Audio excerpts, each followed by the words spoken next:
It's the largest population increase in 66 years, a staggering sudden jump. We are growing at about 4 times the historic rate. In the same year the country's population crossed the 40 million mark, the additional number of people living here between July and September is up by more than 430,000.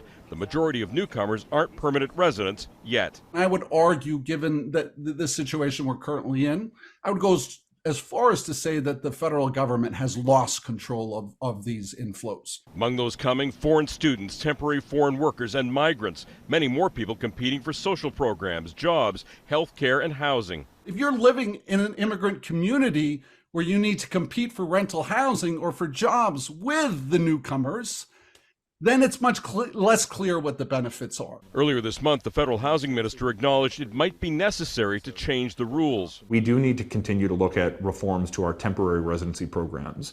We've seen a significant increase in the numbers of the international student program. In Toronto and elsewhere, the population increase has put upward pressure on the cost of rent, for example. Canada's housing supply falling behind the growing demand as those without permanent status arrive on temporary permits with a hope to stay. This government's continuing introduction of ad hoc programs that provide easier pathways to permanent residency. The federal government carefully regulates how many permanent residents are admitted, about 500,000 per year.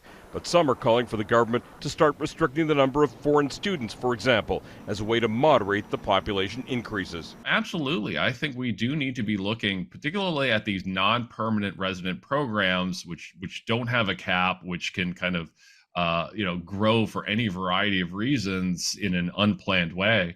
I think we do need to look at scaling those back. Economists told me they're not surprised at this number, but everyday Canadians may be shocked at this late year surge in population, especially at a time when finding an affordable place to live or a family doctor can be so challenging. Sean O'Shea, Global News.